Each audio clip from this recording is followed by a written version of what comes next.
Perfect. Well, today we have Felicia Mondragon, and she is a real estate professional with Keller Williams Realty for over 6 years of dedicated experience in the industry. Her exceptional skills and commitment to her clients have earned her the prestigious Double Gold Solo Agent Award in 2023, a testament to her outstanding performance and unwavering dedication. Recognized for her expertise and success, Felicia ranks in the top 10% of agents in the RMLS for 2023 and reflecting her ability to consistently exceed client expectations and achieve remarkable results. So you guys have a really amazing wealth of knowledge in front of you today. Make sure you take advantage of it. Ask her tons of questions.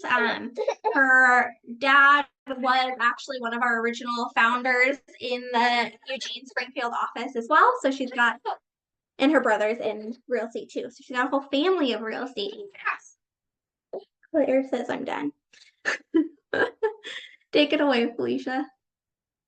Awesome. Thank you, Mara. Welcome, everybody. Sounds like you all are moving in the right direction, which is always a good thing. You're figuring it out along the way. I'm 6+ years and I'm still figuring it out. So hang in there with it. Yeah, a little bit about me. I have been in Oregon since 1998. So these are my stomping grounds here. And as Mara mentioned, my dad retired a few years ago completely. And both my brother and I have had the opportunity to work with him. So you may see our last name float around the office. I do run my business solo, so my brother's a different entity, but he's also a wealth of knowledge, and there's a good core of us that are usually in the office. So I'm tucked back in the far corner of the building, but you can always come down here. There's typically 3 of us. So I was told we had an open door policy at the beginning, and that's always stuck with me. So, I extend that to you as well. Yeah, and I am going on a little bit over 6 years now, and I hired my first time assistant this year, and that has been incredible. So I should have done that a long time ago, but here we are. And I've always had a transaction coordinator. So depending on how you want to run your business. For me, it's worth every penny of the $350. I pay my transaction coordinator to do all the deals, make sure T's are crossed, I's are dotted, things like that. Other than that, it's just me. So I always tell my clients that, and as you get started, I think that's something you all should be proud of. If you are running solo, I brag to my clients or my referral partners that, your client's going to be with me every step of the way. They're not going to get passed off to another agent and another agent and another agent. So that is something I always stress to my clients. So go ahead. So I have a question over here. I also started my business as a solo agent, and sometimes I feel very overwhelmed with the paperwork and the documents. So what is your suggestion in the initial of your business? You should start getting a help of a transaction manager, or you should do it for a few years for yourself so that you understand what all documents are going on. That's hit and miss for I think some agents. For me, it was crucial. I mean, like I said, for $350, I know my documents are secure and sent in a timely manner, because as you get busy, the less you should be in your office. Your job is to go out and open doors and educate people and do things like that. And you pay someone on the back end to do a transaction. So I can pretty much say I would think most top agents in our office do have a transaction coordinator. I know Matt Kendall's on the call, and he uses a transaction coordinator, and I believe always has. And I have since day one. I mean, the thought of, I hate to say it, I know Command, but I am not an expert in Command, and I don't have the time to upload documents and recorrect and that. And so time is money in this business. And again, you should be in front of people and leverage, the big capital L. Leverage is key in this business. And, again, it took me, I should have probably had an assistant in year 4, but 6 years, you'll have an assistant by then, but start with the transaction coordinator. You don't need to pay an assistant right now. So I would get one of those. And there's plenty in our office. We have a girl on site, Brooke. She's an on-site transaction coordinator. She's here Monday through Friday, 9 to 5. Mine is Danny Zimmerman. We also have Sierra Marshman. So there's quite a few of us quite a few of them in the office, and worth every penny. Okay, Thank you so much. You're welcome. So let's see, it looks like session 11, you guys discovered tools for converting leads and contacts and into profitable business. Today, this is strengthen relationships, and we're going to extend the knowledge to include follow up with contacts and go over tools that I use, that you use. Would love to hear, anything new out there. There's a million products you can use for follow up. So I'll kind of tell you a little bit about mine. I do encourage participation. If I have to get up here and talk in front of all of you, you can participate here and there. So that's key. I think participation is key. Like, Logan, right off the bat, I'm going to address you here shortly about, feeling stuck over Father's Day. You guys, you don't do breakout sessions, do you? Okay, good. Because I see a breakout button here, but I think I would lose all of you. So I'm not going to do that. Do you guys have accountability partners amongst each other? Do you guys do calls or anything like that? Role play? Sarah, I see you putting okay. I would encourage that. The topic, again, there's the scripts that we use, they're constantly being updated. And I mean, Gary Keller, the founder of this company, praised by scripts. So scripts are important because a client is going to know real quick whether you know it or you don't, especially if you're interviewing for that position. So always know your numbers, at least know average sales point, at least know, how many days on the market, things like that. You all should be on social media. If you're not, get on social media. It's free. Make your business page and follow every single title company in this town. Every time I post numbers, it's because I took it from Cascade Title or Fidelity and went to Canva, made it my own, logoed it. So social media is your best friend. I do a lot of my business based off social media and pay $0. So I'll tell you a little bit about how I run my business as well. Today's agenda, we're going to establish your mindset.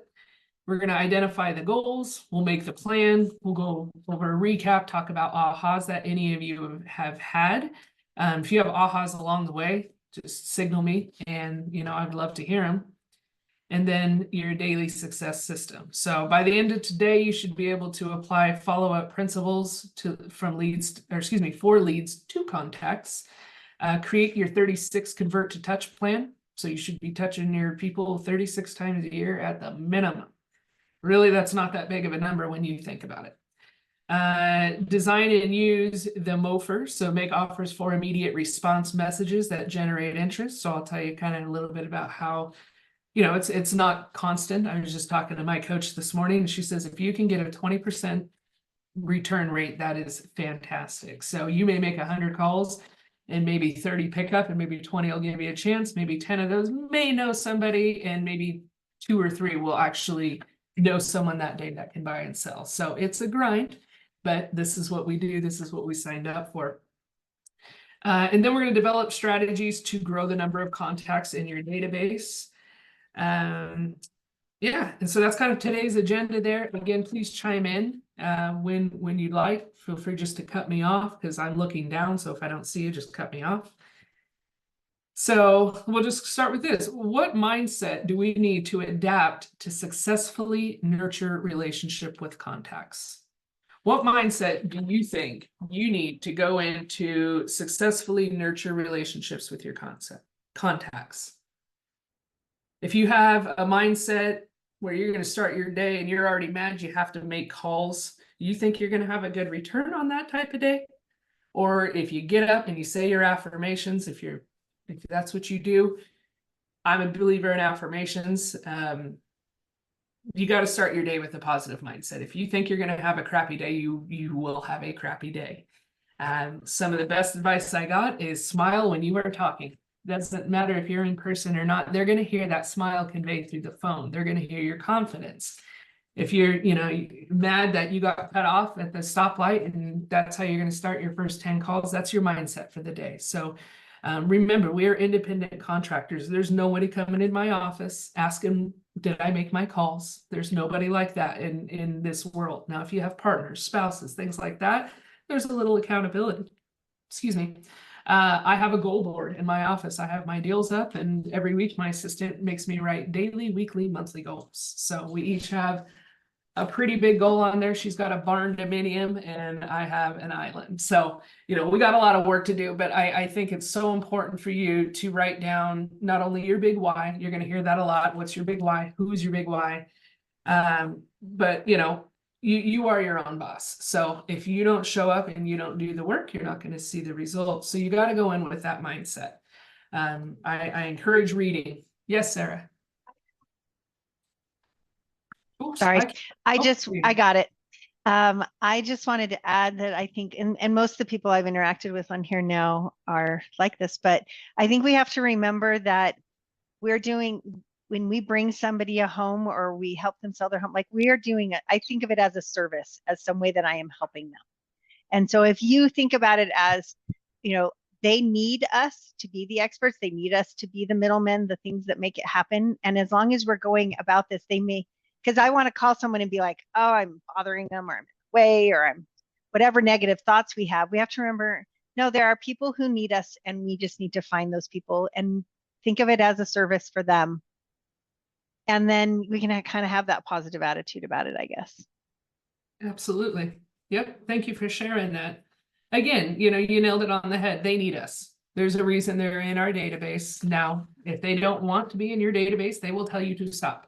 And you remove them, and you you oblige by that. But more often than not, I get, oh my God, how have you been? And you'll know real quick, is this a business call or is this a personal call? And maybe it should just be a personal call to get the ball rolling. There's nothing worse than not hearing from somebody in 3 years and it's a tacky sales phone call. So, one for me is if I haven't been in contact, hey, Bill, it's Felicia. This call is long overdue. That's my fault. How are you and Lynn doing today? And just, own up to it. It's my fault. It could be their fault. Maybe they didn't call you back 2 years ago, but just own up to it. Just come from, hey, I'm just calling to check in.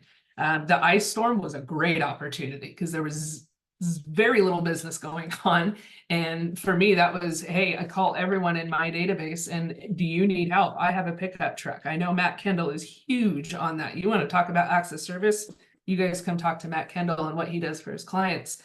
But, when business is slow, what can I do to help you? Fire season is coming up. I hate to say that, but hey, do you guys need any face masks? Do you need anything like that? Smoke's coming in the valley. So it could be as simple as that. You don't always have to make it about work, and maybe you shouldn't on that first call. Don't forget to slide in there. By the way, I didn't know if you saw, I got my real estate license in March. Would love the opportunity to help out anyone that you know. Okay. Thanks so much. Chat with you next week, 2 weeks, whatever. I always say, I'm going to check back in on you, make sure you're staying out of trouble. That is like my signature line. So they giggle, they laugh, they know another call's coming. If I don't call them, what do you think is going to happen? They're going to forget about me real quick. So consistency, capital C. Stay consistent. People work with the agent whose emotional proximity to them is the strongest at the time they are ready to transact. So you could send them maybe a mailer every 3 months. Well, that person that's sending them a mailer every week, they're going to be the #1 agent that they're going to think of on that Tuesday when they've had enough. They want a bigger yard.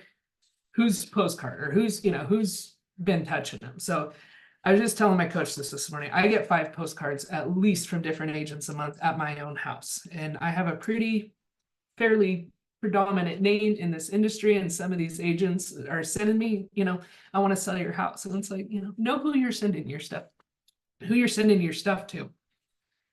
I don't see anything about slideshows. You guys don't have slideshows, do you? Beautiful. Okay. And Shift, everyone should be reading Shift. If you haven't, read it once a year. Gary Keller and his writing team remind us of the 3 things that lead to growth. The first 2 are the thinking steps. First, we need clarity around the goal and priorities, and then we get into action. This is all slideshow stuff. Oh, here we go. Differences between leads and contacts. Does anyone have an idea what the difference between a lead and a contact is? Okay, good. That's why I'm here. So a lead, that's funnel #1 in your database. So I don't know if you guys have seen this thing. I'm sure it's in your little workbooks, but this is It's the lead I- generation database model. Yeah, and I just learned this because I was marking in my command when I actually had somebody that was considering buying or selling, somebody that I wanted to keep touches every week with. I was marking them all as leads. And then I went to the command class last week and they're like, we call that contacts. I was like, a contact is somebody that I've just interacted with, but a lead is to Sure. me somebody who is actually going to lead me to a transaction. So I've been labeling them all backwards, and they told me at this point, if my mindset was on that, I could just keep doing that. But You So do I think- whatever works for you. Truly, it's I mean, my database has 20 different tags. It's insane. God bless my assistant, because we are really refining my database. You know, are they a vendor? Are they a past client? Are they a current client? Are they a friend? Are they from my past job? Are they this, that? So command, you can create like a million tags. So really refine your database. And also it's important to do that because when you start setting up your emailers or automatic things, my referral partner in Miami doesn't need to know about the events happening downtown Eugene this week. So, you know, find a CRM that works for you and that you can create different models for, but don't just throw people in that command. And, you know, you have to tag them. You have to give them purpose. Who the heck are they? Because one day you're going to have an assistant and she may have to go through what she's having to do and basically do all this for me. So it's astonishing going through my database how many people I cannot remember who they are. So that, you know, moving forward, everything's going to have a tag, but use that very much. I see some chats going on. Matt Kendall loves having a TC. It's valuable for at least the first half dozen deals. I would agree. Like I said, I would be mortified if I had to enter my transactions into command. Felicia, you're very sweet. Bold, take bold, you guys. Great affirmations in there. I'll take bold with you. Yep, and Matt, you just kind of popped in what I was going to say to Logan earlier. So yesterday was a great opportunity to email, text your database of your fathers. They're not your father, but hey, wishing you a happy Father's Day, Greg. Hope you're having a good one with the family. That's all you got to say. Mother's Day. So yesterday was a big opportunity. Go back in today, go back tomorrow. Hey, just checking in with the weekend. Did you enjoy your Father's Day? You know, again, it's not your dad, but these are opportunities where you should be wishing people things. Matt Kendall sent out 150 texts and got 91 replies. He's still filtering out this morning. So again, every opportunity, vets, your veterans, you should be calling every Veterans Day, every Memorial Day, and thanking them for their service, thanking their families for their service, things like that. So don't think of these weekends as slow weekends. Think of them as a great reason to reach out. You're not coming from a business standpoint. I didn't mention business once yesterday. I mentioned Happy Father's Day, and that's that. And you know how endearing that is? Because some of those fathers probably don't even hear from their own kids. So take those opportunities and send out a mass text. It doesn't need to be anything crazy. Less is more. So, you know, I get these texts that are like, okay, you know, I'll have to save you for later. So less is more. Quick, quick, quick. Leads are people you have contact information for. Contacts are the people who you know and you've had a reciprocal conversation with them. So leads. I'm on Facebook. I would imagine most of you are. If not, get on Facebook, create your business page. You're going to get a lot of friend requests. Every time I get a friend request, I immediately send them a message. One, I filter them. If they're cryptocurrency, if they're MLM, anything like that, you don't need to waste your friends with them. But I immediately send a message. Hey, thanks so much for the friend request. Glad to be your friend. Here's a link to my business page. I'm a realtor here in Lane County. What do you do? How can I help your business? Simple as that. So I would imagine you'll probably get friend requests. You put Keller Williams Realty on there, you're going to get a lot of friend requests. But introduce yourself. I mean, that's a free contact coming to you. You did not have to pick up the call. A Facebook request came in. Now, if it's the Nigerian prince that wants your, you know, social security, let him go, delete him, move on. But you get out there and you friend request too. Don't wait for them to come in. I better see a friend request from each and every one of you by the end of the week is how I look at that. And then you should send me a follow-up. Hey, I took your Ignite class, you know. We all need showing agents. I'm going on vacation in 10 days and I'm trying not to have a freak out about it. So That was something I did when I started, is I did open houses for the top dogs, the Rebecca Marshes, the A.D. Smiths, the Matt Kendalls, the Nick Nelsons. Get to know your agents and get in the office, because the more I see you, the more I'm going to say, hey, do you want to do, excuse me, an open house for me this weekend? Or, you know, things like that. So be active. This office is here. I pay for an office because I have too much ADD, but there's a lot of free offices out there you can sit and use on a daily basis. You know, what makes the difference between contacts and leads important? You don't want to waste all your time with just leads. You know, I have ABC buyers. So A means they're ready to go. We got a contract signed. We're out looking. We're sending them our MLS listings. B is, yeah, we're about 6 months out. Send us some listings, but we're about 6 months out, or the kids aren't out at school yet. C is, I found you on Zillow. Send me some houses. I'm not gonna buy. I have a 620 credit score. Okay, so prioritize them. You know, figure out. My first question, your first general question with a buyer is, have you had the chance to talk to a lender yet? No. Okay, perfect. That's always step one. You know, you can't really know your purchasing power without talking to a lender. So don't waste. Ooh, we're gonna call come in. Go away. Hopefully I don't lose you. Okay. Figure out who they are. I have a listing right now. I'm getting signed calls like crazy. It's a manufactured home in a park. And I hate to say it, but those are the buyers that absolutely typically go nowhere. So, hey, can we see it? Yes, but you know, my client's got a small baby. Have you had the chance to get pre-approved yet? No. Well, you know what? Call my buddy at Director's Mortgage. Start there, because I'd hate to show you the house and get your hopes up only to have, you know, you not be able to get it, or maybe you have more purchasing power. So filter your buyers, because you will get a lot of tire kickers, especially at open houses. But those are neighbors. Neighbors are always a good thing too, but yeah, keep that. Focus on building relationships and take market share. So I was just talking to my I have a lender in Vegas, and you know, I was just telling her, it seems like everybody in this town knows at least 3 realtors. So there's a lot of competition out there. Some of the greatest people in my life are my competition. So, you know, I'm very kind of open and honest with my clients. I say, listen, if you are interviewing other agents, you know, I hope you pick the one that is the best for you. And if that's not me, you know, I would love to hear why. I always say, if it comes down to a brokerage fee, I really want to know why, because, you know, my job is to help you at the end of the day. But, you know, be yourself, be authentic. Sometimes it's tough, especially when you get started. That's why it's very important to role play. You don't need to practice on your client. You should be practicing with each other. Because if you go in to that $1 million listing and you haven't ever had a listing appointment and I come in behind you, you're done. You're cooked. So don't practice on your clients, practice with each other. You can email me, you can text me, I'll set up role playing times. I know I could always use refinement on role playing, but until you are truly there and confident, you can walk in and, you know, not have to look at your notes like I'm looking at night. But you know, you need to go in there and exude confidence, because if you don't, they're going to know right away, especially if you're interviewing with other agents. Let's establish a mindset around follow-up with your contacts. If your database is a garden, then your leads, of course, are your little seeds, and your contacts are plants, and the conversion is the harvest. That's a good one. Let's see. Let's go. How do you make sure you will have a harvest large enough to fund your big life? So that's something that I still work on. You know, what is my big life? What is that?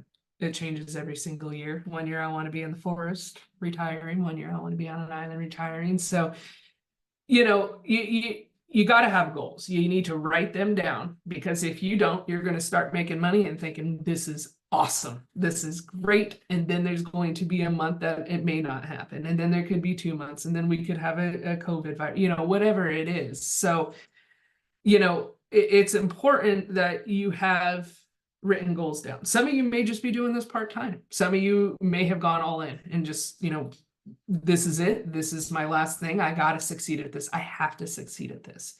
Maybe some of you are just getting into because you want to invest down the line and you don't want to pay a brokerage fee, and that's okay.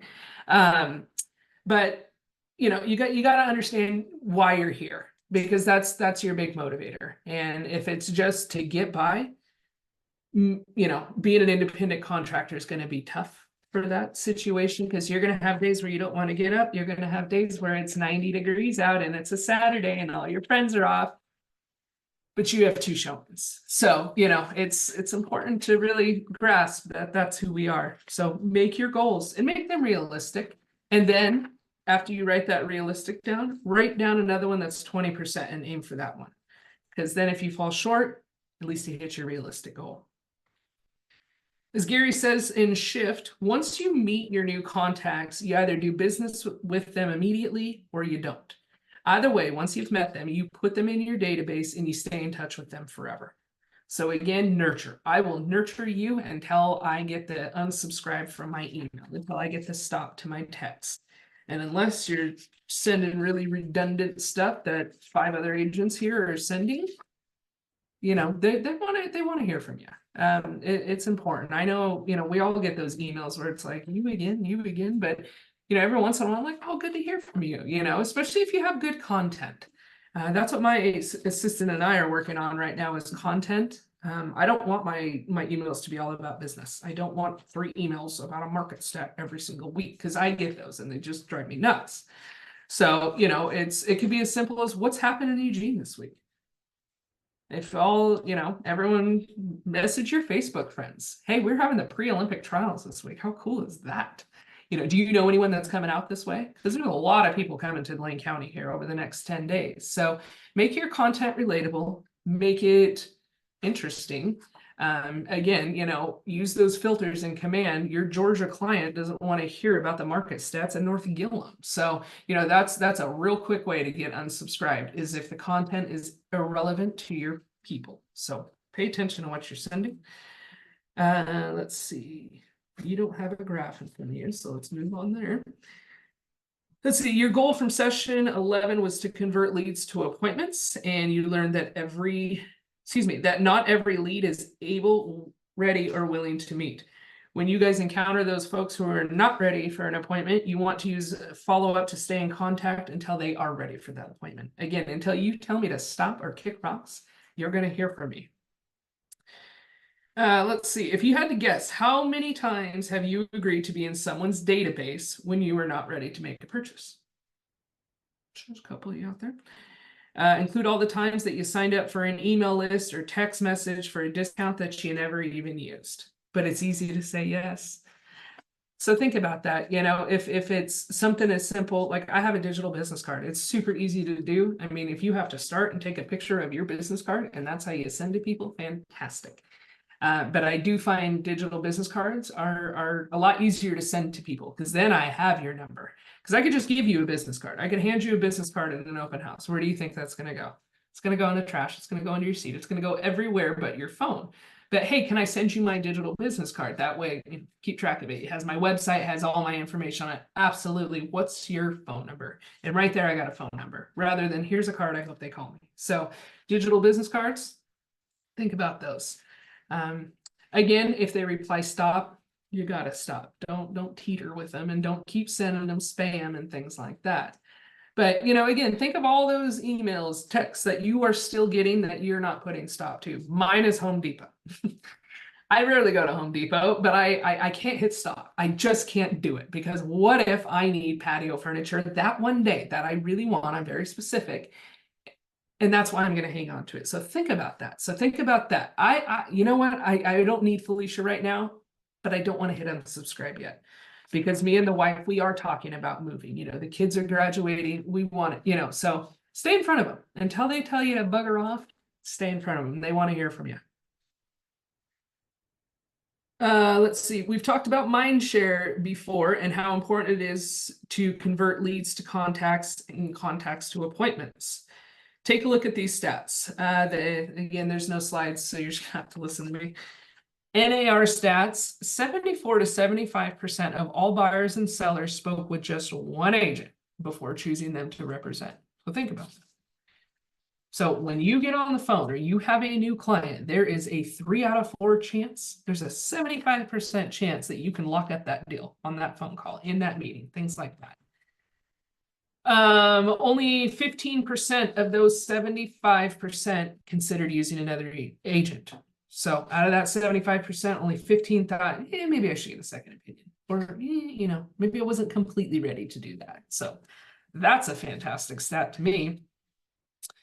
What that should say to you is that you need to be on top of mind. So when buyers and sellers think of real estate, you're the only name that they should think of. You're going to hear that a lot in Ignite. That's like embedded in the head. That's the definition of mind share. If you are taking up enough space, if you are renting their space in their head for real estate, that is mind share. And that means you got theirs.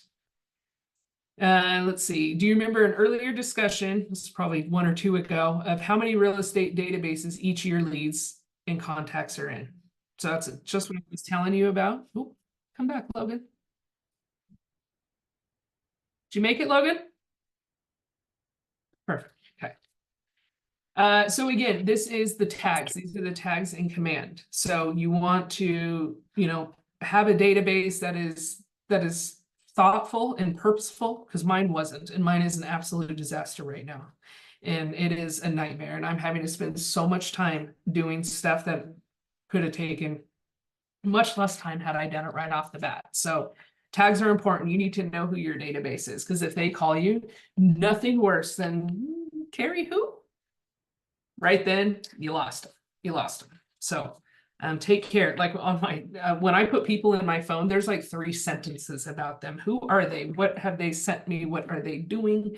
What are the notes? So when it appears on my dashboard, it's like a novel when certain people call me, because you talk to a lot of people, you're going to start forgetting. You got to think of how many databases you are in and how many that you probably don't ever use.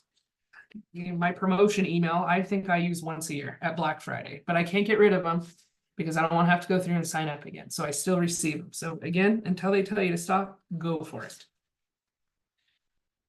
Your clients never stop being your contacts. So when you close a deal, you shouldn't stop there. They should maybe take a different tag in your command database or whatever database you're using to, and they should convert to a past client. So then they go to a past client portfolio and you know how to treat them. But when you close a deal, they should never stop being your contacts unless it was a truly awful human being.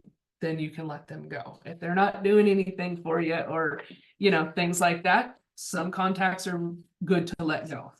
I've let sellers go and I will never contact them again, and that's okay with me because they will be someone else's nightmare down the line. Let's see. How many of you ever asked a friend who they go to when looking for like a hairstylist or a doctor or things like that? We are just as important. We are people's biggest purchases of their life 99% of the time. Crappy car, second.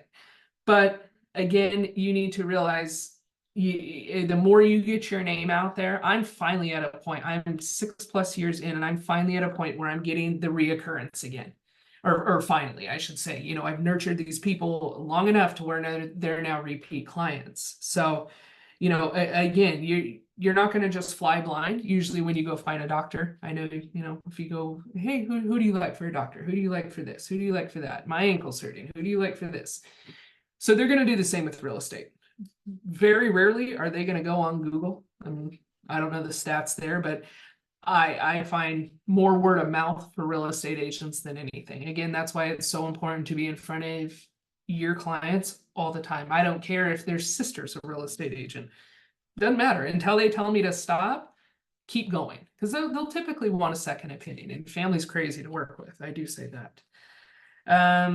Let's see. Okay. In 2021, NAR found that 47% of buyers who used an agent were referred to them by a friend, neighbor, or relative. I'll repeat that. 47% of buyers who used an agent were referred to them by somebody in their circle. That number jumps to 57% when it's a first-time home buyer. That should be enough for you to be in front of people right there. Especially first-time home buyers. You know, you can put on seminars. I mean, we have a huge office. There's a couple agents in our office, like Corin Thompson, him and his wife, they'll do seminars, you know, so you can use that space out there. You can say, hey, Mara, I want to reserve this room from 5 to 6 p.m. I'm going to hold a buyer, you know, a VA buyer home seminar. Fantastic. Rent the space out. It's free. you know, bring in some muffins, bring in whatever you want, and you know, start getting people in front of that. And if they can't make it, no problem. Can I send you a Zoom link? I have a referral partner out in Georgia, and I mean, I attend every one of her stuff if I can make it. And you know, it's like a Zoom like this, except there's a whole classroom in her office, but she invites every single person she knows to these Zooms, and they're really, you know, kind of brilliant. So if they can't be in front of you, can I send you a Zoom link? Can I send you a recorded Zoom link? Fantastic.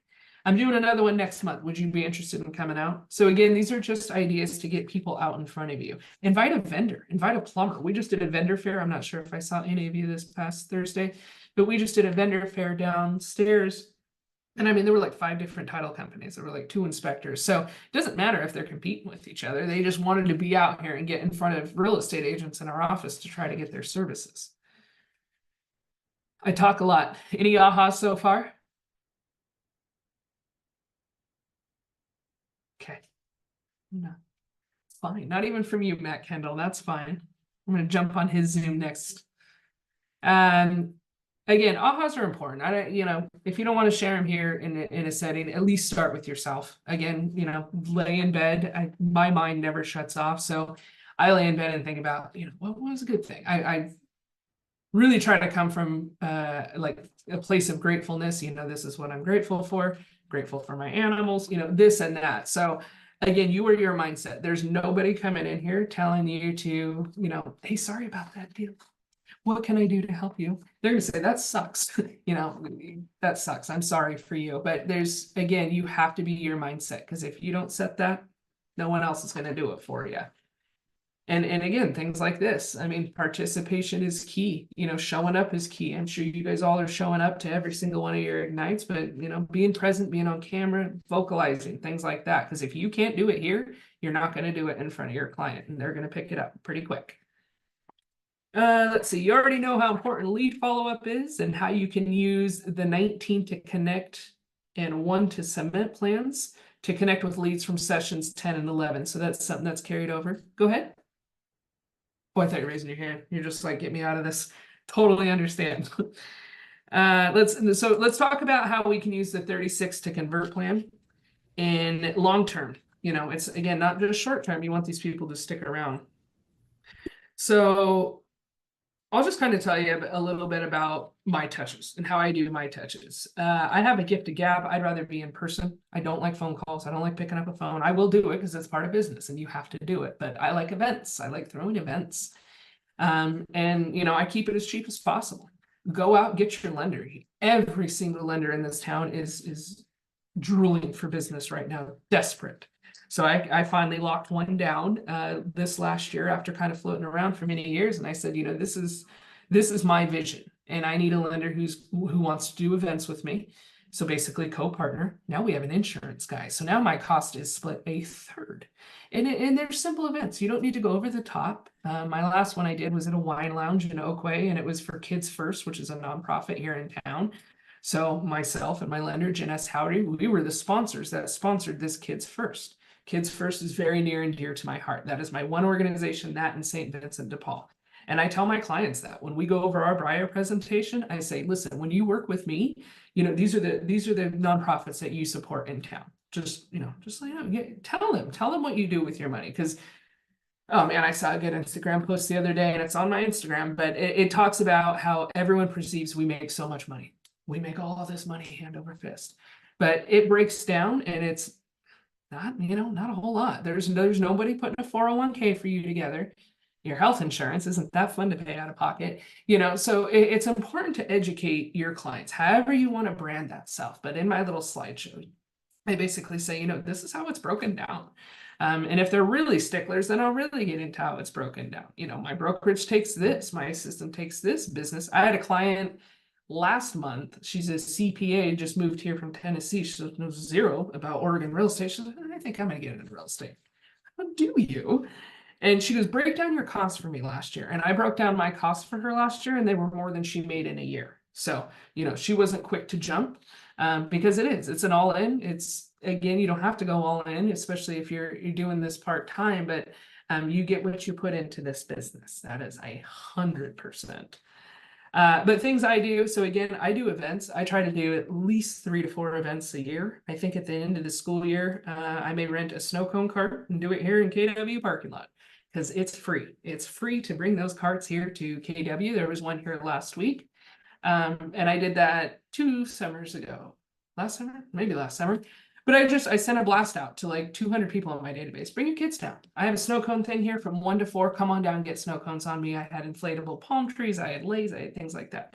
I kept it cheap. Amazon is very, very cheap. So events are a good thing. The Facebook thing, that's my little secret nugget there too, especially with agents. You're going to get a lot of agent requests. Hey, oh, I see you're from Savannah, Georgia. Hey, I'm here in Eugene. We're home of Nike. We're home of Tracktown, USA. This is what I say, so I'm going to find out real quick if you're saying the same. No, I'm just kidding. Boast on it. Tell them where you're from. Follow up. So I have like thousands of Oregon stickers from Amazon for $6.99.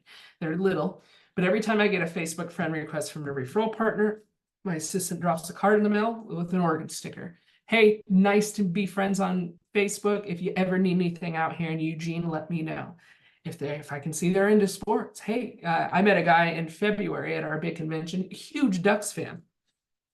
And he's a very good contact to know. He's actually coming up here for a game in the fall, but he's got family all over Eugene, Oregon. And now guess who's going to be their realtor up here. So, you know, again, it takes a minute. Go to Costco, go wherever, get your stamps and order a bunch of nice to meet you cards, whatever that looks like. But if it's an agent on Facebook, drop a letter in. Hey, saw you're on Facebook, because like 50% of their database is probably agents on that Facebook.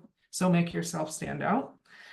I about 65 to 70% of my business is referral based. So that is the direction that my business has gone. Is a lot of it comes from out of state. So, you know, I always let my folks know, even if, you know, you're in Idaho, hey, just to let you know, I just closed some folks from Tennessee, and they bought sight unseen. We used FaceTime the whole time. So it's important to let them know your services. I probably sold 7-8 houses last year that a buyer never even went through. So, you know, again, if you're out there on the Facebook world and you see an agent needing for Eugene, Oregon, share your services. Hey, this is what I do, you know, just to let you know, I'm open to a Zoom meeting for the first call, whatever it is. I do that. Texting's a good one. So mass texting, that's a good way. People read text typically more than phone calls. I think we're all in agreement with that. So if you can get something that's just a mass texting, again, hey, you know, just to let you know, the Saturday's farmers markets this week from 1 to 4, and include your digital business card. Have a terrific weekend, Matt.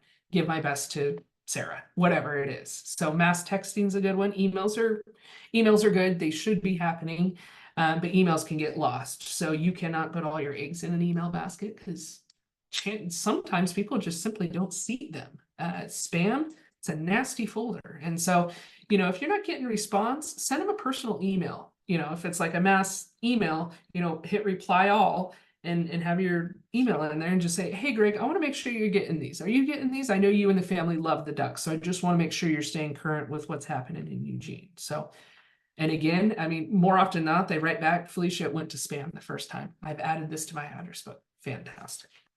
Calling, you gotta call. You have to call people. It's such a lost art. It's like cursive. It's a very, very lost art. So picking up the phone and calling people it's like a thing of happiness. I had one call me this morning, and she just set my mood for the day. She's a past client. Her name is Melba. She's 82 years old, and she was just feeling feisty this morning. And so I'm going to Melba's house in 2 weeks for margaritas.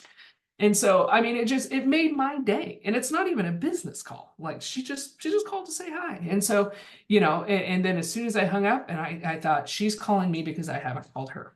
And it's great. You know, it's fantastic. I talked to her, but I hadn't talked to her in a long time. So people love a quick minute phone call. And you always want to start a call, or I always want to do, hey, Sarah, do you have a quick minute? Because if you just go in and you're just like, hey, Sarah, this is Felicia Monica from Keller Williams Realty. Business is good. Market's doing this. This is this. They could be in the dentist chair, you know. So when I call, that's my line. Hey, do you have a few minutes to chat? No? Okay, when's a good time to call you? There's nothing worse than you going off script and then being like, my kid literally just broke his leg. I can't talk right now. Then you're like, perfect. So, you know, setting that. So texting, emailing, calling, events are so easy, especially around the holidays. Every one of your people should be getting a holiday card, whatever that looks like. If you don't celebrate the holidays, that's fine. Send them a happy end of the year card. What are you doing for New Year's? You know, things like that. To get people to come see you, there's a lot of things like a pumpkin drive or yeah, you can do pumpkins. Pumpkin pie drive. We have a couple agents in our office that do, like Stephanie Coates. I don't even know how many pumpkins that girl gives away now, probably like 2,000. But she sends it to her email database. Come get your pumpkin pie. I'll be here Monday, Tuesday, Wednesday from 2 to 4. If you could send me a link, you know, just a RSVP ahead of time, fantastic. And then she takes it one step further. When they get here for their pumpkin pie, she's got a ton of whipped cream out there. And she says, hey, drop me a referral. I'll send you home with a can of whipped cream. Easy peasy stuff. Easy stuff like that. As you start doing open houses, again, I don't want you to dump a ton of money into it. So call your lenders. Hey, I'm new. I'm a new agent. Do you want to partner with me for an open house? Yes, they'll do the branding. Great. Can you do the branding? Yeah, great. Do you want to sponsor? Do you want to like leave business cards or anything? Sure. Do you want to bring donuts by? Get other people to pay for your stuff, or even do a giveaway. I do giveaways at my open houses because that is kind of the number one thing that people, if it's free, heck yeah, I'll sign up to win $100 Cabela gift card, you bet. Especially if you're at a high-end listing. I mean, if you're doing some big things at, you know, $1-2 million listings, you should probably do something to give away. You want that information. So I do little giveaways. I always have a placard. Follow me on social media. You know, enter my monthly giveaway, things like that. Hey, do you guys want a free, you know, snow cone for the month? I'm sending out all my mini donuts. Do you guys want some mini donuts? So I'll take these to open houses. These are my postcards, and I'll have them laying on the counter. So they'll pick them up and I'll say, yeah, hey, take that with you today. Just to let you know, if you were to leave me, you know, if you want to share your home address, I send these out once a month. And so, you know, next month it's like a free car wash, things like that. These are pretty inexpensive to do. Not a bad way to get started. You don't always have to mail them. I write a little blip on them. But Trenda in our office does those. So that's a good way to do it. But automated, things are automated. So emails, texting, easy touches there for you. Let's see. Let's go over the 6 connection questions that were covered in last session. So who are they? What do they want or need to do? Where do they want or need to do it? Why? What is their motivation? When or, you know, how soon do they want this to happen? And then how do they plan for it? So, hey, my husband's retiring in 3 years. We're going to need a place in Florida. Fantastic.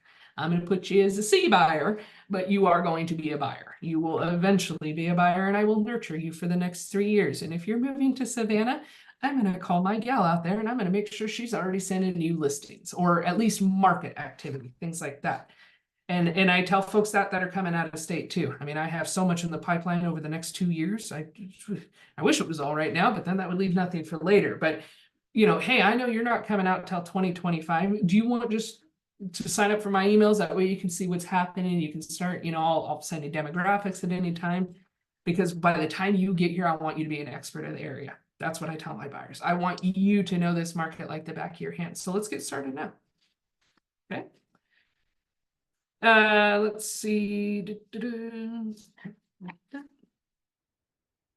So, you know, we can share examples of MOFers. I think that's how you refer to them. Make offer for immediate responses. You use market updates are always great too. I forgot to go over that. So actual real estate stuff you can send out, and it's all free on our MLS, but you're all subscribers of. You know, pull some numbers. You don't need to pull every single sheet off of MLS because that is overwhelming for me, let alone the average consumer that has no idea what it is. But pull a couple numbers, pull an average price per square foot and pull how many days on the market. And then, you know, Canva, C-A-N-V-A, Canva is a great website. I'll drop it in the chat. Is a great website. It's got a bunch of free templates and then it has some paid templates. I pay, I think, $50 a year and I get full access to Canva. But I take screenshots of Cascade Titles numbers and I crop out their name and I put my logo and my face and all that. And boom, there's your Instagram share for the day. Yeah, Canva Pro is worth every single penny in my opinion.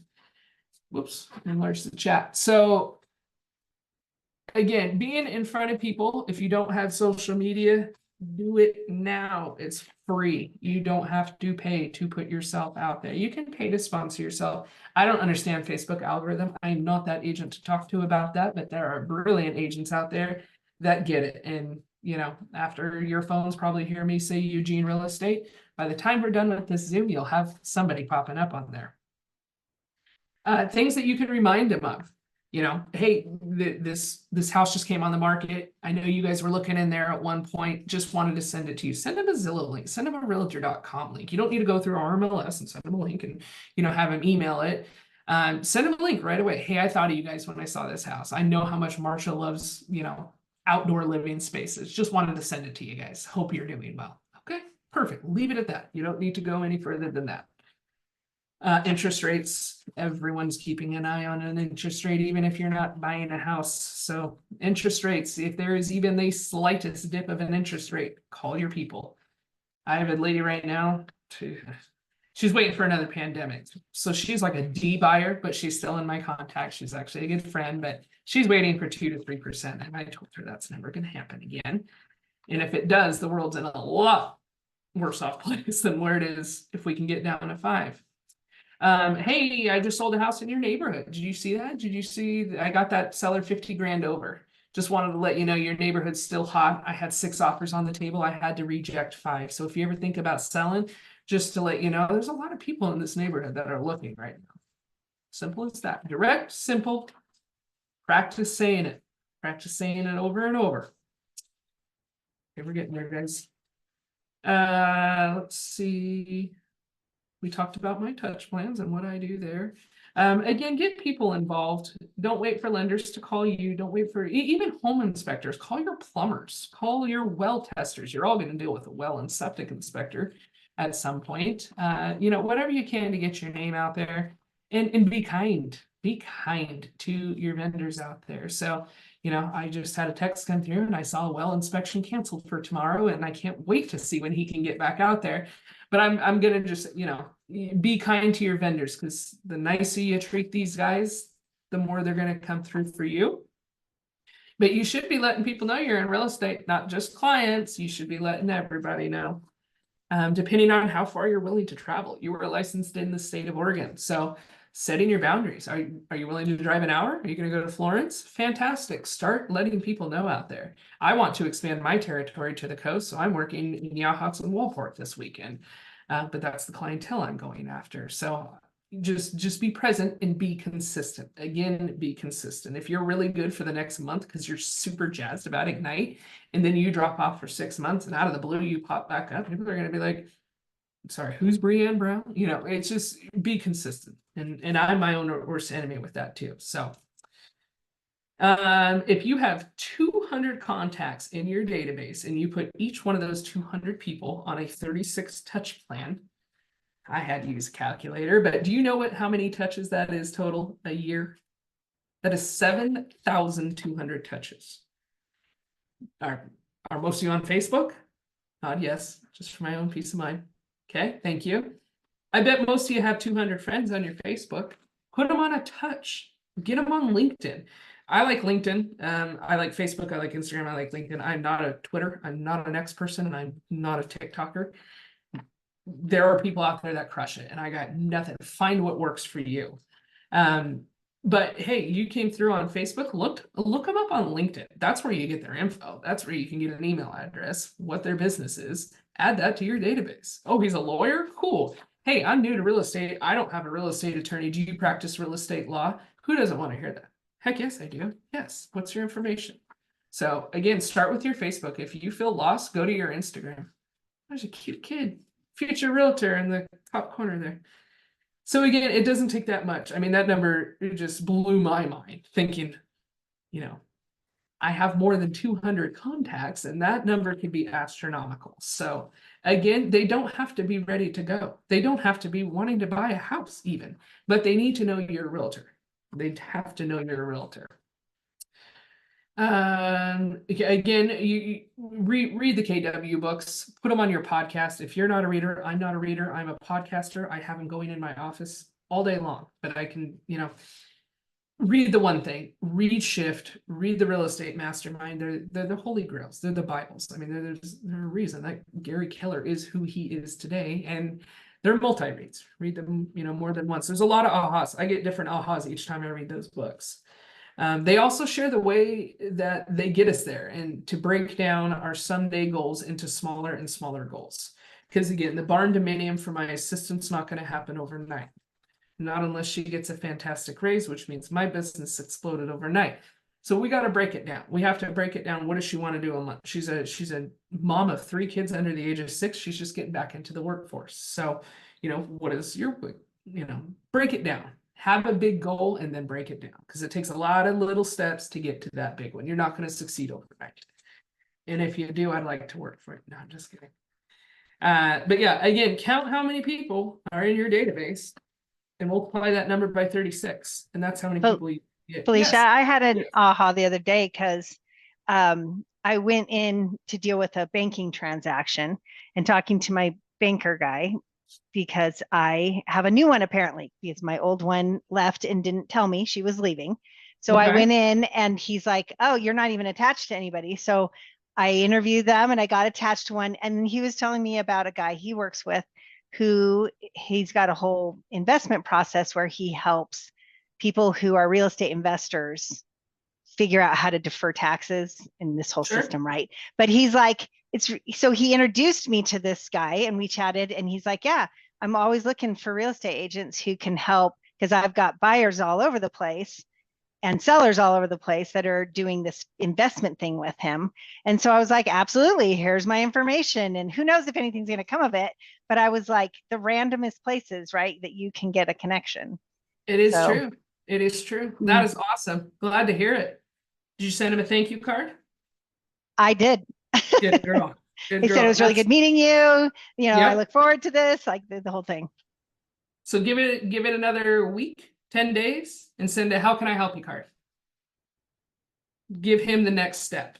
It's great meeting you. I've met 13 people here on Zoom today. So, take that next step. Not just great to meet you. You planted the seed. Now, how can I help you? Or one of my favorite lines, how can we grow our businesses together? How can I help you?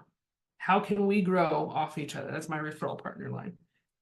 Because you may get referral partners and, stay on top of them, because if they refer you once, chances are they're going to refer you again. Use Smart Plans in Command. Smart Plans are huge, or whatever CRM you want to use. Email automation. I mean, there's MailChimp, things like that. So, that's where you should spend your money. You should spend your money on follow-ups. That's the best way I could put that. Not, getting your name out there. You don't need to go buy a billboard. Don't buy a billboard, because everyone's going to look up and say, who is that? I look up at billboards and I say, who is that guy? And I look him up and he's been in the business for 20 years. I'm like, never heard of you before, ever. So, be smart. Start with a postcard. Start with Facebook. Start with messaging people. Get a digital business card. Everyone reach out to Trenda. Matt, will you put Trenda's email in the chat, please? Reach out to Trenda. She's our on-site marketing manager. And I mean, she does postcards. She does all that. So unless, you want to take the time and do that, she does it. She's pretty inexpensive, and it all gets delivered here. You put tags on your cards, and then she picks them back up. But she can also do digital business cards. Again, I swear by those things. Every Facebook request, hey, nice to meet you. Here's my digital business card. Because that prefaces who I am. You could put in that chat, I'm a realtor. Okay, cool. Well, there's a lot of them. But if I send you a business card, hey, let me know if you have anyone coming up here to Tracktown, or we have the pre-Olympic trials coming up. Are you coming up for them? Okay. So I'm going to let you do your activities on you're not taking like mini breaks to write in journals, are you? None of you look excited about that, so we'll pass that. So just, again, do your activities. They're there for a reason. They're footprints. They're little footprints, building blocks for you to master this business. You'll never master this business, and you can have people say there's experts in this business all day, but there's no masters, because we are constantly changing in this industry. Constantly. I was so excited last week because I had all day Sunday off, all day, and then by Saturday night it was full. So again, you gotta be ready to rock and roll, ready to move. So that's all role play. Again, you guys do those on your own time. Okay, we'll move into our success system timekeeping. And so your daily success system tracker, I assume you guys have seen this thing. Boop. So this includes 10 conversations with your sphere, people you know and who know you. 10 contacts added to your database, name, phone, address, and more. Again, look them up on Google. Most people have an address. Maybe it's a business address. That's fantastic. If there's no address, whatever you can garner. Again, LinkedIn's a great one to look people up. 10 handwritten notes. So that's 50 notes a week. I know you're like, oh, that's a lot of notes. It's not. That will take you 10 minutes to do. It'll take you another 10 to stuff the envelope, 20 minutes for your distraction, and then you'll come back and put stamps on in 2.5 minutes. So, you know, do it during Jeopardy and do it during Wheel of Fortune. You know, set that time block. Hey, it's Wheel of Fortune time. I got to bust out my cards real quick. Again, they don't have to be all clients. Do a Google search. Look up the 10 inspectors here in Eugene. Write 10 hand cards to those 10 inspectors. This is who I am. Would love the opportunity to work with you in the future. They're going to reach out to you. Everyone's hurting for business right now. So 10 roofers. I mean, I can go on and on. 10 roofers, 10 plumbers, 10 electricians, 10 this. And you don't have to stick with Lane County because you're going to get out of Lane County. At some point, you will do deals outside of Lane County.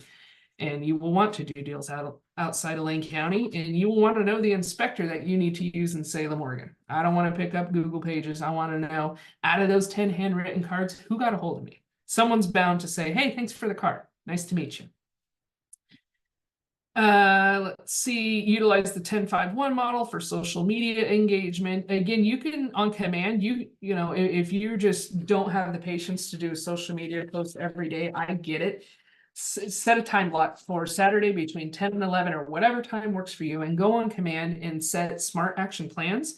So you can make 5 posts and have them trigger on Tuesday, Wednesday, Thursday, Friday. So you can make all these beautiful posts and then set a calendar for it, and they automatically post for you.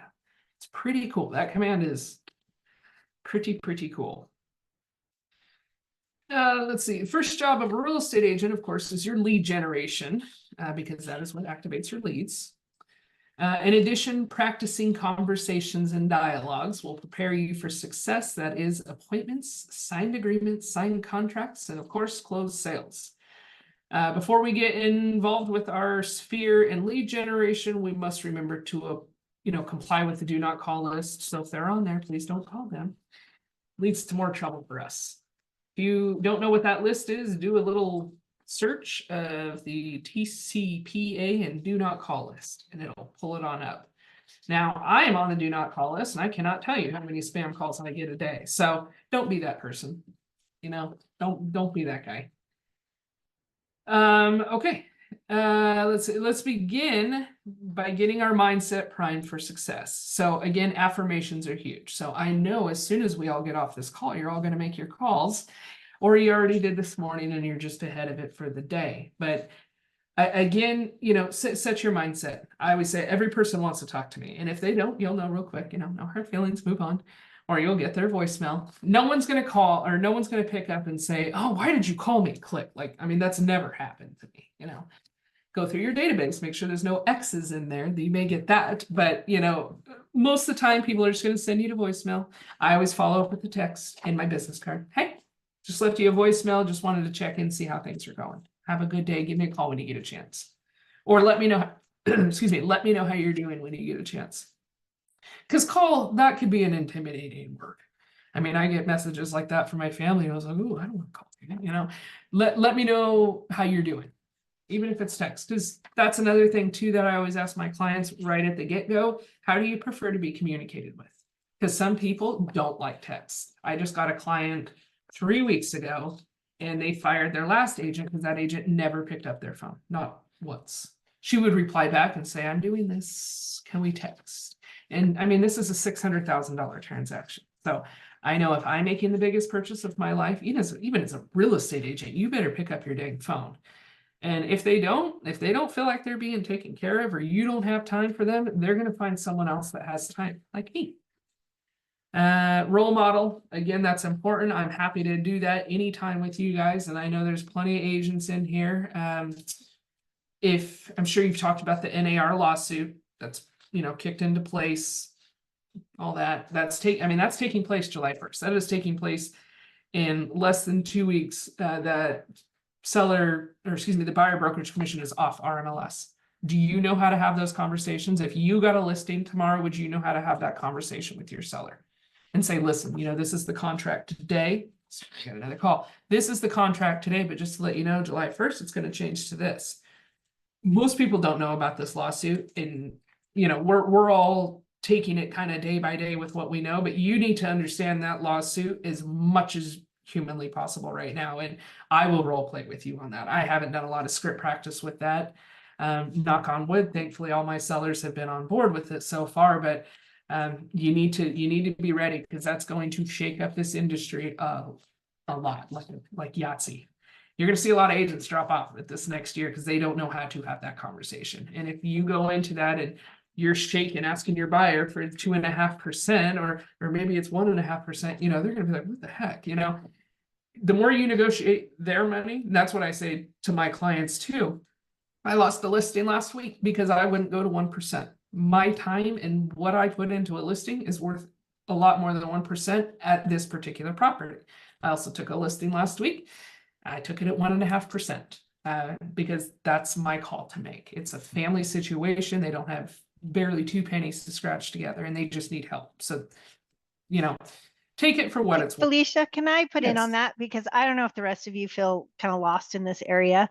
And I feel like the people who are training us are just trying to be really sensitive to the whole, I'm not telling you what you have to say. I'm not telling you how much to ask. And I get that we're our own business owners and we're supposed to, but I feel like it's a very strange place that we're in. And I Sure. just feel like I have 3 different people that I'm talking about getting ready to start contracts and trying to get them to do a broker, a seller broker or a buyer broker agreement with me. And, you talk about role plays, but the biggest part of that role play is, how much am I supposed to ask? And what are they going to say? And do I ask the seller to cover some of the buyer's agents? Do we Mhm. not? Because people keep saying, you can't ask them to do this, but then someone else says, well, if they're not covering it, I'm not going to even show a house because, I don't know if I'm going to get paid. I just feel like it's so confusing and all over the place. I liked the idea of it was being standard before, and even though we weren't allowed to be standard before, and we're not allowed to say that it was ever standard, but there was an expectation in Sure. the realm of real estate that we don't have anymore. And I guess I'm just afraid to even have the conversation. I don't know how to even start forward on it. Sure. I'm right there with you. I'm not going to lie. I don't have any stats or how this is going to go. This is new for all of us. Absolutely all of us. And so, I've been very upfront with my sellers. I don't have any stats to share with you if you were to list at 0% or you weren't offering a buyer's agent compensation. But here's the risk that you're going to take. If you don't offer a buyer's agent compensation, and Matt has a buyer and they have a buyer signed agreement, and Matt's buyer cannot pay, they don't have any money. They're putting every single last dollar in, and they've told Matt they can't pay him, and Matt's been working with them for 3 years. So, Matt's in a position now. So I would tell my seller, if there's a scenario like that, that buyer's going to legally not be able to get into your house because she has an agreement signed with Matt that says, I cannot pay you, but please only show me houses that are offering seller commission, or excuse me, buyer commission. So, I would say we could lose out on, I don't know, 15%, 30%. Nobody knows these stats yet. So, it's just, it's a lot of flying by the seat of the pants. It is. And then you've got this scenario where I'm going to have this buyer agreement and I have to get 2% payment because that's what I've agreed to or whatever. And so then they're not offering anything and my buyer can't cover it. And then we say, well, can we negotiate in to the sale of the house? Or so they have a seller's agreement that says they're not going to pay anything to the buyer. Can they do an addendum to that in that negotiation then for that negotiation? Because it's like, we have this agreement. So then do I make an addendum to my agreement. They can make an addendum to their agreement. Like there's so many You different ways. can. that I mean, this can go. what I anticipate to happen and what I will do as a buyer's agent, that even if it's 0% and my, you know, and my buyer is willing to pay me, even if that seller says, no, I'm not going to do it, I'm still going to write in that offer that I want 2.5%. Because the worst they're going to do is counter. And the worst they're going to say is no. And that listing agent's going to call me. Like I wrote an offer that yesterday for a client, and I wrote in my brokerage fee that was advertised on RMLS. And then we also had to write in seller contribution. So we needed $13,000 to go towards my buyer's closing costs. And so that agent called me right away. She was like, that number seems insanely high, that $13,000 for a $315,000 house. And I said, it is high because they have an USDA and these folks, they have higher closing costs. But she was worried that out of that 13 grand that I was skimming off of that for myself too, in addition to the 2.5%. So that's the first phone call I've had like that. I was like, oh, now I can see, like, we were just getting lost in emails. And I said, we just need to chat. Like, I don't know what you're asking. You don't know. So, you know, there's going to be a lot more specificity. As far as what your brokerage fee is, that I can't tell you how much you're worth because I'm not you. You know, what do you value? I've done listings at 3.5%. I've done them at 1.5%. I'm you know, it's a situation by situation with me. You know, I always come up and say, you know, for my 2.5, depends on the house. I mean, I got a house that I'm going to have to pay probably $2,500 to get this house ready. I'm not doing that at 2%, you know, and my folks know that, you know, and most of the time when I say, I'm going to bring my landscaper, I'm going to bring my window washer, I'm going to bring my power washer, I'm going to bring my house cleaner, and this is all part of my brokerage fee. And this is my brokerage fee. They're like, okay. Now, if I look around and the house is immaculate, I'm not going to say, I'm going to bring my house cleaner through. You know, I'm going to say, you know, we got to bring the power washer through or whatever. So that is what my services include. And I will not put my name, if I can't help it, on a house that just looks dilapidated. I will do everything I can to make that house look good because my name's going on it. And, you know, we got to sell it. And if it's, you know, overgrown 5 feet with grass, no one's going to want to look at it. So Sarah, you need to practice scripts and you need to come in and practice it with me and sit in front of me and I will grill you like a buyer. And then I'm going to turn around and ask you to do the same because there's going to be buyer pushback. There's going to be buyers that don't have 2.5% to pay you. And so you need to be willing to be a bulldog and write that into the offer and say, listen, Erin at Windermere, you know, that was a bad example. I really like this girl named Erin at Windermere. It's a terrible example. But you could just say, you know, listen, my buyer literally has zero money. Your sellers have had this house on the market for 40 days. Do they want to sell it or not? You know, you're going to do a price drop anyway? You might as well pay me. That's how I look at it. And that's a conversation too that I've had with my sellers is you cannot offer it, but I guarantee you're going to do more price drops by not offering that and than just paying it. You know, you'll drop 20 grand when you should have just paid 12 grand. You know what I mean? So good question. So it's the Wild West. I mean, I'm not gonna lie to you. It's going to be the Wild West and being prepared. I mean, I've been in this almost 7 years and I'm not prepared, you know, because I don't have the stats. I don't have that knowledge yet. So you need to be comfortable and you need to be very honest in these conversations and know your worth because there will be agents out there. There's a skeezy one out there on, what was it, 126. I mean, he's got a billboard that says he does listings at 2%. And it's like, what a cheese ball. Like you were just devaluing our industry, in my opinion. You can go be that 1% broker, but you know, I always tell people you get what you pay for. And you know, if that's another line, that's a bold line you could say is, you know, if I were to lose this much money for myself, how do you think I'm going to treat your money? It's like, oh, okay. Thumbs up. Somebody gave me a thumbs up. Thank you. So again, you got to be conscious. You got to get your role play down. You need to get your scripts down because it's going to get a little cutthroat. And I applaud all of you for getting in at this time. I love it. I love it. I joined, and a year and a half later, COVID hit, and I was like, I joined the wrong industry, and it ended up being the most flourishing industry or years of real estate. So I look at this as an opportunity. There's going to be a massive drop of realtors in Lane County starting January 1st. And they're going to be those that are not ready to have these conversations or don't know how to ask a buyer for 3% because they've never had to. And it's, you know, explaining to your buyer, like I'll have a screen, so like, this is what I give you as your buyer's agent. You know, if you're driving me to Astoria, you're gonna pay me 3%. You know, if you got a radius of 200 miles, I'm not doing the deal at 2%. You know, we have to write in that it's got to get done at 3. And, you know, you'll always want to tell your people, it's kind of the end of our deal. You'll always want to tell your people that, you know, each contract is negotiable. So you may write a buyer's representation agreement for every single house, and that's okay.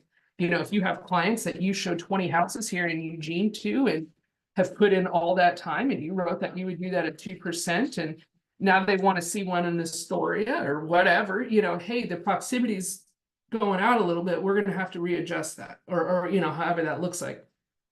Something I cannot emphasize enough though, and it's a scary thought to think about, is whatever you put on your buyer's agent agreement. So let's say, you know, Carrie, you signed a house for 123 Sesame Street, and we put in our buyer brokerage agreement that you will pay me 2.5% as a buyer, and you're like, totally got it.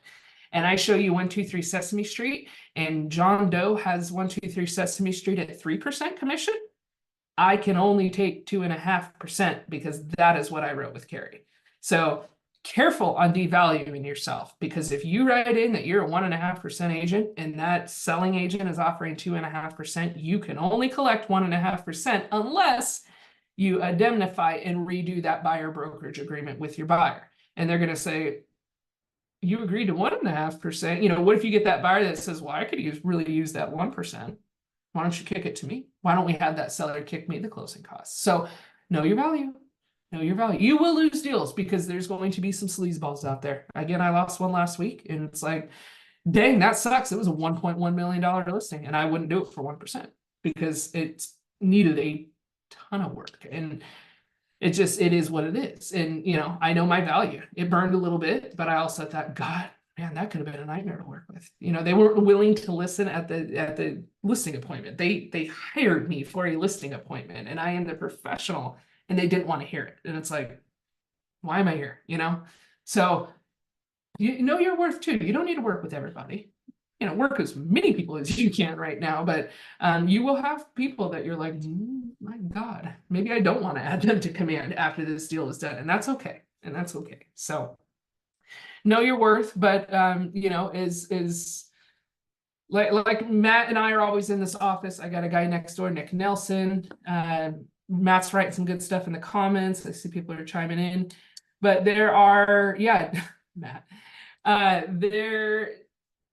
it's just a Wild West right now, and it's going to be over the next 3 months. I really don't even know if these lawsuits are going to uphold, guys. That's my gut is, you know, well, yeah, I'm blockbusting and steering, you know, and technically at some point we will be steering. I will be steering clients away from that house that is an offer. And yes, they wrote it in the contract, but in the big picture, that's steering. So I don't know if any of you just saw that the VA just announced, and it's huge because when this lawsuit passed, I crapped my pants. I thought, oh my God, I'm going to work for free for every veteran buyer because veterans could not pay you out of pocket. It was illegal. So now the VA just came out last week and reconstructed theirs because they said, oh, well, we want our VA buyers to have a chance. So now a veteran is allowed to pay you out of pocket. And that is huge because I won't turn away a veteran, but I was thinking, holy crap, I'm going to work like a third of my business for free. You know, that's not the case anymore because now a veteran can pay you out of pocket. And that's huge. So, well, that's it for me. And that's it for strengthening relationships. So I think you all kind of have a good idea where to start. Again, Facebook, introduce yourself. Everyone on your you know, Instagram, everyone should know you're a real estate agent. So, you know, don't be cheesy about it. Just be yourself. Hey, I'm just getting started. You know, do you know anyone out there? I'm taking a class right now. I'm in a competition. You know, I'm trying to get as many names as possible. Do you have anybody? And I don't care if they're ready to buy today, tomorrow, you know, whatever. U of O, I'll get a couple sales a year just from people wanting to send their kids to school that want to have equity in 4 years. So be creative. I mean, we're in a really great opportunity. I'm so glad we're not in Portland, Oregon. Let me tell you that. We'll always be Nike. We will always have pre-Olympic trials, and Eugene's just a great community. So, you know, amplify that and be purposeful with your conversations. And I can't stress that enough, because if you're just dialing because Laura tells you to hit 20 calls a day and you're not being purposeful, I don't know why you're making calls. That, go play something else, or, go be purposeful some other way, because phone calls may not be it for you right now. I was telling Matt before this started, I hate public speaking. I hate it. I hate it. I hate it. And he's like, I would never know. But it's just me rambling. Like when I get nervous, I talk a lot and I talk very fast. So again, be purposeful with your conversations, practice your scripts, come see me. I am in this office 4 to 5 days a week. Matt's in this office every single day. So I hope to But see you're you. out in Eugene, right? Excuse You're me? in Eugene. You're in Eugene. Oh yeah, not all of you are Yeah. in Eugene. Oh, No. A Didn't lot of think us are that's in that Sunset Corridor. oh, very good. Well, go Yeah, talk to Salem. beautiful. So you all should be reaching out to Laura Gillot and asking how you can help Laura Gillot. How can I help your open houses? So figure out who your top agents are in your office, introduce yourself, bring them a coffee, take them out for coffee. Do whatever it takes. It's a little bit busy season, so they may not respond right away, but get in front of people. I tell you what, your top agents don't like doing open houses. I mean, I see them all the time here. I should be doing more open houses, but I don't. So you guys all have the ability to do this. I know you do. There's a reason that you're all sitting here and you've already invested this much time and effort into it. So, if I could ever be a help, reach out to us. We're here, or reach out to your office. But I would start showing up in the office here and there, because those are some of the most purposeful conversations that you will have, or you will end up talking to me and I may get a call for a showing that I can't make it to. And I may say, I'll give you $100 to open a door, or if we close the deal, I'll give you 10%. So get in your office, get in front of your agents, because there's not much, I don't see any agents in the background of any of your Zooms. So, get in the office and start to role play and meet your professionals. Okay. You can all do this. Any questions? Okay. All right. Have a good rest of your Ignite classes, and maybe I'll see some of you around. Find me on Facebook. Thank you. What's your Felicia. last name? Let me put it in the chat. Looks like Mondragon. It's a doozy. There you go. It's in the chat. We'll see how many of you I see on the Facebooks. All right, All guys. right, Thank you so much. Felicia. Have a good day. Bye. Thank you. Bye. Bye.